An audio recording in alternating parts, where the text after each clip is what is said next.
नमस्कार, रेखास कुकिंगमध्ये आपले खूप खूप स्वागत आहे. आज आपण कुकरमध्ये भरलेलं वांगं बनवणार आहोत थोड्याशा वेगळ्या पद्धतीने. त्याच्यासाठी सर्वप्रथम कुकरमध्ये आपण तेल गरम करून घेऊ.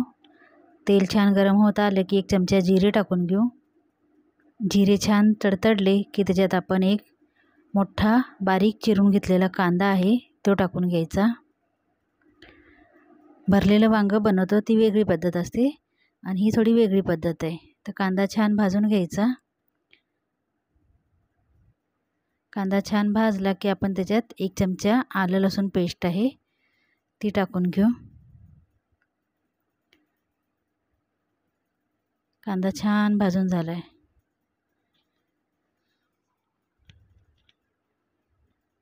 आता आलं आणि लसूण पेस्ट आहे 1 चमचा टाकून घेऊ. ती छान 2 ते 3 मिनटं भाजून घ्यायची तेलात, म्हणजे कांद्यासोबत छान भाजली जाते आणि कांदा पण भाजला जातो. तर छान असं भाजून रेडी झालेले आणि कांदासुद्धा बघू शकता छान भाजून रेडी झालेला आहे. त्याच्यात आपण थोडीशी हिंग टाकून घेऊ.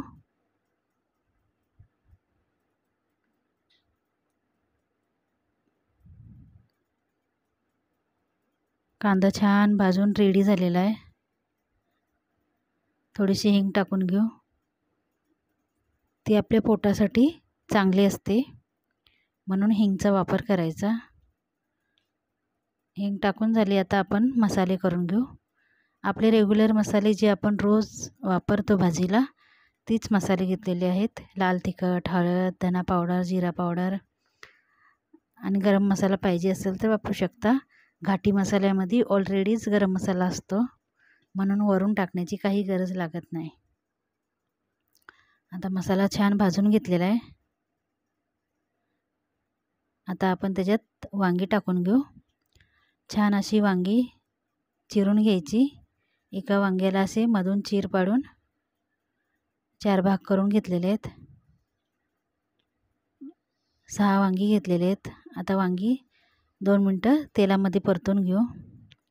परतताना थोडासा गॅस कमी करायचा, म्हणजे मसाला करपायचा नाही. थोडंसं मीठ टाकून घेऊ. चवीनुसार मीठ टाकून घेऊ. आता परत एकदा मिक्स करून घेऊ. खूप झटकीपट होतं आणि आपल्याला कधी घाई गडबड असली का नाही तर असं साधं सिंपल वांगं करायचं.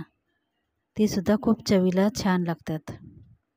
आता आपण त्याच्यात पाणी टाकून घेऊ. आपल्याला जास्त पाणी टाकायचं आहे कारण आपण सुक्कं करतो आहे, म्हणून अर्ध्या ग्लासापेक्षा पण आपण त्याच्यात कमी पाणी वापरणार आहे. पाणी टाकून झाले. एकदा व्यवस्थित मिक्स करून घेऊ. छान असं मिक्स झालेलं आहे. आता आपण त्याच्यात थोडीशी कोथिंबीर बारीक कट करून घ्यायची आणि ती टाकून घेऊ. थोडंसं अजून पाणी टाकून घेतलेलं आहे. तर कुल आपण अर्धा ग्लास पाणी टाकलेलं आहे. आता त्याच्यात थोडीशी कोथिंबीर टाकून घेऊ. सर्वप्रथम 3 चमचे आपण शेंगदाण्याचा कूट करून ठेवला होता तो टाकून घेऊ. आणि घाटी लोकांच्या घरात तर शेंगदाण्याचा कूट ऑलरेडी असतोच आणि त्याच्याशिवाय आपल्या भाज्या आध्या अधुऱ्याच असतात, त्याला चवच येत नाही. तर छान असा शेंगदाण्याचा कूट मिक्स झाला आहे. आता आपण त्याच्यात कोथिंबीर टाकून घेऊ. कोथिंबीरीमुळे छान चव वाढते.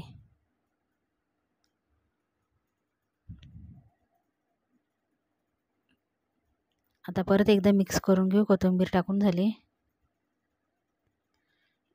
वांगं मी सकाळच्या टिफिनसाठी बनवत आहे म्हणून थोडंसंच पाणी टाकले. जर आपल्याला रस्सा हवा असला तर आपण त्याच्यात 1 ग्लास पाणी टाकू शकतो.